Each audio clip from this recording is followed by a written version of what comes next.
தமிழக வெற்றி கழக தொண்டர் அனைவருக்குமே வணக்கம். இன்னைக்கு பார்த்தீங்கன்னா, விஜய் அவர்களோட செயல் வீரர்கள் கூட்டம் மாமல்லபுரத்தில சிறப்பா நடந்து முடிஞ்சிருச்சு. இந்த இனிதே நடைபெற்ற இந்த கூட்டத்தில விஜய் அவர்கள் மற்றும் அங்க வந்திருந்த செயல் வீரர்கள் இவங்கலாம் என்ன பேசியிருக்காங்க அப்படின்றத பத்தி தான் இந்த வீடியோ ஃபுல்லா நம்ம பேச போறோம். ஒவ்வொரு வார்த்தையுமே நம்ம டீகோட் பண்ணி தாங்க பார்க்க போறோம். இப்ப விஜய் அவர்கள் பேசினாரு. அதுக்கு முன்னாடி கழக நிர்வாகிகள், கழக தொண்டர்கள் நெறைய பேர் பேசியிருப்பாங்க. மேல இருக்கிற மாவட்ட செயலாளர்கள் வரவேற்புரையிலேருந்து எல்லா உரையும் குடுத்திருப்பாங்க. நம்ம பார்த்துருப்போம். அப்ப பார்த்தீங்கன்னா, நாஞ்சில் சம்பத் அவர்கள் உண்மையிலேயே பேச்சுல அவர அடிச்சுக்கிறதுக்கு ஆளே கிடையாது. அவர் இன்னைக்கு மொழிப்போர் தியாகிகளுக்கான ஒரு பேசின அந்த பேச்சு இதுவரைக்கும் யாருமே பேசியிருக்க மாட்டாங்க அந்த மாதிரி. ஏன்னா நாஞ்சில் சம்பத் அப்படின்றவர் சாதாரண பேச்சாளர் மட்டும் கிடையாது. அவர் எப்படின்னா ஒரு தமிழ் ஆசிரியர் அப்படின்னே சொல்லலாம். அவ்வளோ தூரம் அருமையா பாடியிருப்பாரு, பேசியிருப்பாரு. ஒவ்வொரு சீன்களையுமே பார்த்தீங்கன்னா, நாஞ்சில் சம்பத் பேசுற மாதிரி யாராலையும் பேச முடியாது அப்படின்னே அவர் பேர் வாங்கியிருப்பாரு. அந்த மாதிரி பேசி முடிச்சுட்டாரு. அடுத்து இப்ப செங்கோட்டையன் அவர்கள் பார்த்தீங்கன்னா, கூட்டணிக்கு யார் வருவாங்க அப்படின்ற ஒரு இடத்துல பதிலே சொல்லியிருப்பாரு. எங்களோட கூட்டணி மக்களோட அப்படின்ற மாரி. ஆதவ் அர்ஜுனா எப்பவும் போல இந்த தடவ பார்த்தீங்கன்னா, ஆதவ் அர்ஜுனாவோட ஃபயர் என்னதான் டிஎம்கே பக்கம் இருந்தா கூட முழுக்க முழுக்க விசிகாவே தாக்கி பேசியிருப்பாப்ல. விடுதலை சிறுத்தை கட்சியில அவர் ஏற்கனவே இருந்திருக்கார் அப்படின்றனால அந்த கட்சியில என்ன நடக்குது, திருமாவளவன் அவர்களை எப்படிலாம் ஏமாத்திட்டு இருக்காங்க, எப்படிலாம் அண்ணன் ஏமாந்துட்டு இருக்காரு அப்படின்ற விவரம்லாம் இன்னைக்கு ஆதவ அர்ஜுனா சொல்லியிருப்பாங்க. இதை பார்த்தோம்னா இப்போ ஆதவ அர்ஜுனா விசிகா தலைவர் திருமாவளவனுக்கு நேரடியாவே சொல்லியே கொடுத்துருப்பாரு. நீங்க ஏமாற்றப்பட்டுக்கிட்டு இருக்கீங்க, நீங்க அந்த ஏமாத்து வேலையிலேருந்து வெளியில வாங்க, உங்களை ஒரு அடிமையா வச்சிருக்காங்க அப்படின்ற மாதிரி சொல்லியிருப்பாரு. இதெல்லாம் பார்க்கும்போது உண்மையா இருக்குமோ? இன்னைக்கு விடுதலை சிறுத்தை கட்சியோட தலைவரா இருக்கிற நம்ம திருமாவளவன் அண்ணன் எல்லா சமுதாயத்துக்காக பேசினா கூட அண்ணனா ஒரு சமுதாயத்துக்கு மட்டுமே பேசுறாருன்ற மாதிரி ஒதுக்கி எங்கேயோ கொண்டுட்டு நிப்பாட்டிக்கிற வேண்டியவரை இன்னைக்கு ஒரே ஒரு எம்பி சீட்டை மட்டும் கொடுத்து வாய் அடைச்சிட்டாங்களோ அப்படின்ற மாதிரி தான் தோணுச்சு. அடுத்து பார்த்தீங்கன்னா, இந்த மாதிரி ஒவ்வொருத்தாலும் பேசிக்கிட்டு இருக்கும்போது கடைசியில் நம்ம பொதுச் செயலாளர் அவரை பற்றி நம்ம சொல்லவே வேணாம், அழகா வரவேற்புரையை கொடுத்துட்டு ஒதுங்கிட்டாப்ல. நம்ம விஜய் அவர்களோட பேச்சை பார்த்தீங்கன்னா விசில் சின்னம் கிடைச்சிருச்சு. விசில் சின்னம் அப்படின்னு நடத்தலும் போது விஜய் அவர்களே தன்னோட வாயில விசிலை வச்சு பயங்கரமா ஊதி அங்க இருக்கிற தொண்டர்களையும் நிர்வாகிகளையும் பயங்கரமா உற்சாகப்படுத்தியிருப்பாரு. இது பார்த்தீங்கன்னா முழுக்க முழுக்க பார்த்தீங்கன்னா, இப்ப செயல் வீரர்கள் கூட்டம் அப்படின்ற ஒரு பக்கம் இருந்தா கூட இந்த ஒரு கூட்டம் அப்படின்னது இன்னைக்கு விசில் சின்னம் கிடைச்சதுக்கு அப்புறமா நடைபெற்றிருக்கிற ஒரு கூட்டமா இருக்கு அப்படின்றனால, இப்ப விசில் சின்னத்தை மக்களிடையே கொண்டுட்டு போய் சேர்க்கணும் அப்படின்றதுல விஜய் அவர்களோட பேச்சு அப்படின்றது தெளிவாவே தெரிஞ்சிச்சு. இப்ப விசில் சின்னம் அப்படின்னு அதாவது விஜய் அவர்களோட விசில் சின்னம் கிடைச்சதுக்கு அப்புறமா இப்ப கையில எடுத்து அவங்க இப்ப எல்லாருக்குமான அந்த சின்னத்தை ஓபன் பண்றது, அது ஒரு மக்கள்கிட்ட கொண்டுட்டு போய் சேர்க்கிற எளிய பொருளா நம்மளுக்கு இருக்கு. இன்னைக்கு தொண்டர்களிடையே இப்ப கீழே இருப்பாங்கல்ல, கழக ஒன்றிய செயலாளர்கள், மாவட்ட நிர்வாகிகள் எல்லார்ட்டையுமே விஜய் கேட்டுக்கொண்ட ஒரு விஷயம் அப்படின்னு பார்த்தீங்கன்னா, எல்லாரும் கண்டிப்பா ஒற்றுமையா செயல்படணும். இதை எப்படின்னா, இப்ப என்ன ஒரு பயம், இப்ப நிறைய பேர் ஆரம்பிச்சிட்டாங்க. என்னடா அது, இன்னைக்கு விஜய் அவர்கள் எந்த கட்சி கூட்டணியுமே வரல, இன்னைக்கு மக்களோட மட்டுமே நம்ம கூட்டணி அப்படின்ற ஒரு இடத்துல நம்ம தனிச்சு விடப்பட்டிருக்கோம், விஜய் அவர்களை தனிச்சு விட்டுட்டாங்களோ அப்படின்ற மாதிரிலாம் யாரோ ஏளனமா பேசிட்டு இருந்தா கூட விஜய் அவர்கள் தன்னோட நிலைப்பாட்டில் தெளிவா இருக்கார் அப்படின்றது தெரிஞ்சிருச்சு. 24 கட்சிகளை எதிர்த்து இன்னைக்கு நம்ம நின்றுட்டு இருக்கோம். வீட்டுக்கு ஒரு ஓட்டுன்னு வச்சா கூட நம்ம நிர்மல் குமார் அண்ணன் சொன்ன மாதிரி 2.25 கோடி உறுப்பினர் அட்டை நம்ம இருக்கிற தமிழ்நாட்டில் அதான் ரேஷன் கார்டு 2 கோடி ஓட்டு நம்மளுக்கு கன்ஃபார்ம். இப்போ அப்படியே நீங்கள் பார்த்தாலே 40% வந்துருச்சு. அப்புறம் என்னங்க திமுக வச்சிருக்கிறது அந்த 40% தானே அப்படின்ற மாதிரிலாம் அவர் கணக்கு போட்டு சொல்லியிருப்பாப்ல.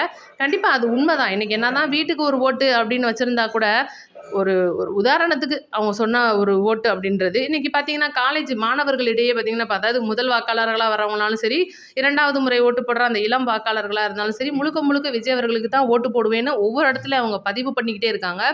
லாஸ்ட்டாக பார்த்தீங்கன்னா, குறிப்பாக நம்ம பேச போகிற விஷயம் என்னன்னு கேட்டிங்கன்னா, இப்போ அறிஞர் அண்ணாவை இழுத்து வச்சு விஜய் அவர்கள் பேசியிருப்பாரு. கண்டிப்பாக திமுகவாக இருந்தாலும் சரி, அதிமுகவாக இருந்தாலும் சரி, அண்ணா அவர்களே மறந்துட்டாங்க அப்படின்ற மாதிரி பேசியிருப்பாரு. அவர் பேசி கிளம்புன கொஞ்ச நேரத்திலே பார்த்தீங்கன்னா, அதுக்கு பதிலடி திமுக சைட்லேருந்தும் அதிமுக சைட்லேருந்தும் வந்துட்டுருக்கு. என்ன நீங்கள் கேட்கலாம், இப்போ அறிஞர் அண்ணாவை திமுக காரங்க மறந்துட்டாங்க, அதிமுக காரங்க மறந்துட்டாங்க அப்படின்னு விஜய் ஏன் சொல்ல போச்சு? என்ன அண்ணாவை இழுத்து தான் இன்றைக்கி அவர் மக்களிடையே ஓட்டு கேட்கணுமா அப்படின்ற மாதிரிலாம் பேசுகிறாங்க. இதெல்லாம் பேசும்போது ஒருவேளை உண்மையாக இருக்குமோ? ஏன்னா அதிமுக காரங்க அண்ணாவே மறந்துட்டாங்க, அதுதான் உண்மை. இன்னைக்கு திமுக காரங்களும் அண்ணா ஆரம்பித்து வச்ச அந்த திமுக கட்சி அப்படின்றதுல தன்னோட தலைவரான கலைஞர் படத்தையே திமுக காரங்க ப்ரொமோட் பண்ணிகிட்டே இருக்காங்க. எங்கே பார்த்தாலும் கலைஞர் சிலை, ஸ்டாலின் அவர்களோட சிலை, இங்கிட்டு பார்த்தீங்கன்னா எல்லாருமே அந்தந்த கட்சியில் இருக்கிறவங்களுக்கே சொல்லிகிட்டே இருக்காங்க. அப்படின்னும் போது கண்டிப்பாக மறந்துட்டாங்க அப்படின்றது தானே உண்மை. இங்கிட்டு பார்த்தீங்கன்னா நம்ம அதிமுக காரங்க ஒரு பக்கம் ஃபுல் அண்ட் ஃபுல் மறந்துட்டு வேற பக்கமாக வடநாட்டு பக்கமாக திரும்பிட்டாங்க அப்படின்னும் போது அறிஞர் அண்ணா எப்படி அவங்க ஞாபகத்தில் இருப்பார்? இதைத்தான் விஜய் அவர்கள் தெளிவாகவே சொல்லியிருப்பாரு. அறிஞர் அண்ணாவை மற்றவங்க மறந்த மாதிரி நாம மறக்க மாட்டோம். கண்டிப்பாக அறிஞர் அண்ணா சொல்கிறவர், இழந்து தான் எல்லாத்தையும் இழந்து தான் ஒருத்தன் தலைவன் ஆகுறான் அப்படின்னா குடும்பத்தை இழக்கணும், மக்களுக்காக எல்லா ஒரு காசு பணத்தை இழக்கணும், தன்னோட வேலை இழந்து இன்னைக்கு வந்து நிற்கிறேன், நான் என்னோட உச்சத்தை விட்டு வந்திருக்கேன்னு திரும்ப விஜய் அவர்கள் சொன்னது வந்து உண்மையிலே எல்லாருமே அங்கே இருக்கிறவங்களாம் வந்து ரொம்பவே ஃபீல் பண்ணியிருந்தாங்க. கூட்டணியை பற்றி ரொம்ப முக்கியமான முடிவெடுக்க வேண்டிய விஷயம் அப்படின்னு நீங்கள் பார்த்தீங்கன்னா, இப்போ டிடிவி தினகரனாக இருக்கட்டும், ஓபிஎஸ் ஐயாவாக இருக்கட்டும், யார் யாரோ இப்போ ஏடிஎம்கேலேருந்து நிறைய பேர் வராங்கன்னு சொல்லிட்டு நம்ம செங்கோட்டையன் அவர்களே சொல்லியிருப்பாரு. இதில் பார்த்தீங்கன்னா நம்ம குன்னம் ராமகிருஷ்ணன் அவர்கள் அவங்க பார்த்தீங்கன்னா டிஎம்கேக்கு போகிறதா பேசியிருப்பாங்க. அப்புறம் அவங்களோட வந்து ஏதோ ஜெயலலிதா அம்மா ஃபோட்டோலாம் எடுக்க சொல்லியிருப்பாங்கன்னு சொல்லிட்டு ரொம்ப கண்ணீர் மல்க கூட பேட்டி கொடுத்துருப்பாரு. இதெல்லாம் பார்க்கும்போது அப்போ என்ன காரணமாக இவங்க வந்து டிவிக்கு பக்கம் வந்துட்டு அப்படியே திரும்பி டிஎம்கே பக்கம் போகிறாங்களே, என்ன காரணமாக இருக்குன்னு கேட்கும்போது கண்டிப்பாக ஊழல் நிறைந்தவங்களுக்கு டிவிக்கெல்லாம் இடம் இல்லை அப்படின்னு விஜய் அவர்கள் நெத்தி போட்டுக்கு நேராக சொல்லிட்டாரு. இப்போ டிடிவி தினகரனாக இருக்கட்டும், அவர் மேலே சில வழக்குகள் இருக்குது. அவங்க கூட இருந்து பிரிஞ்சு வர்றவங்க வந்து தனிப்பட்ட ஒரு நபராக தனிப்பட்ட ஒரு தொகுதிக்கு வேணால் வர்றவங்களா இருக்கலாம், அவங்க மேலே ஊழல் கரை இல்லாமல் இருக்கலாம், அவங்கள வந்து சேர்த்துக்கிட்டாங்க. உதாரணத்துக்கு பார்த்தீங்கன்னா ஓபிஎஸ் ஐயாவோட ஆதரவாளர் ஜேசிடி பிரபார் வந்திருப்பாரு, நிறைய பேர் வந்துட்டு இருக்காங்க. இன்னைக்கு கூட கூப்பா கிருஷ்ணன் வந்து இணைஞ்சிருக்காரு. நம்மளோட செயல் வீரர்கள் கூட்டம் முடிஞ்சதுக்கு அப்புறமா புசி ஆனந்த் அவர்களோட தலைமையில் வந்து இணைஞ்சிருக்காரு. இதே மாதிரி இப்போ அதாவது இப்போ உண்மையை சொல்லணும் அப்படின்னா கண்டிப்பாக அரசியலில் தனிமரமாக ஆக்கப்பட்டது யாருன்னு நீங்கள் கேட்டிங்கன்னா, எம்ஜிஆர் காலத்து அம்மா காலத்தில் இருந்து அம்மாவின் நன்மதிப்பை பெற்று நிறையா தடவை முதலமைச்சரான ஓபிஎஸ் ஐயா அவர்கள் தான் இன்றைக்கி தனிமரமாக நிற்கிறாரு. இன்னும் கூட கேட்டிங்கன்னா தன்னோட பையனுக்காகவும் தனக்காகவும் ஒரு டிஎம்கேல பெரிய பதவி கேட்டு டீலிங் போயிட்டுருக்கு அப்படின்ற மாதிரிலாம் நம்ம பேச்சுவார்த்தையை பார்த்துருக்கோம். இன்னும் வந்து பேச்சுவார்த்தையை முடித்தா கூட நமக்கு அவங்கெல்லாம் வேணாங்க அப்படின்ற மாதிரி தான் டிவிகேக்காரங்களோட கருத்தாக இருக்குது. நம்மளோட கமெண்ட்ஸில் நிறையவே சொல்கிற கருத்தே இன்றைக்கி விஜய் அவர்கள் நம்மளை நம்பி வந்திருக்காரு. ஊழல் இல்லாத கரைபடாத அந்த கை வந்து எப்போவுமே கரைபடாத கையாக தான் இருக்கும் அப்படின்றதுக்காக ஊழல் நிறைந்த கைகள் நமக்கு தேவையே இல்லை அப்படின்றதான் சொல்கிறாங்க. அதே போல் விடுதலை சிறுத்தை கட்சி திருமாவளவன் ஐயாவை நம்ம பேசியே ஆகணுங்க. அவர் வந்து இன்றைக்கி எவ்வளவோ பெரிய ஒரு இடத்துல துணை முதலமைச்சர் ஆகிறது அளவுக்கு கூட அவர் வந்து உண்மையிலே தன்னோட சமுதாய மக்களுக்காகவும் தன்னோட அந்த பகுதி மக்களுக்காகவும் பயங்கரமாக உழைச்சிட்ருக்காரு. ஒரு அடிமையாகவே மாறிட்டார் அப்படின்னு சொல்லணும். இன்றைக்கி உண்மையிலே ஆதவர்ஜுனா வந்து இப்போ அங்கே இருந்தவர், அங்கேருந்து செயல்பட்டுருக்காரு. தேர்தல் டைமில் வியூகம்லாம் வகுத்து கொடுத்துருக்கிறவர். கண்டிப்பாக திருமாவளவன் அவர்களை பேசி டிவிக்கே பக்கம் இழுக்கிறது அப்படின்ற ஒரு பக்கம் பேசிக்கிட்டு இருந்தாலும் டிஎம்கேக்குள்ளேயும் விசிகாக்குள்ளேயும் ஒரு பிளவு ஏற்பட்டிருக்கிறது என்னமோ உண்மைதான். அதை வந்து நம்ம மறுக்கவே முடியாது.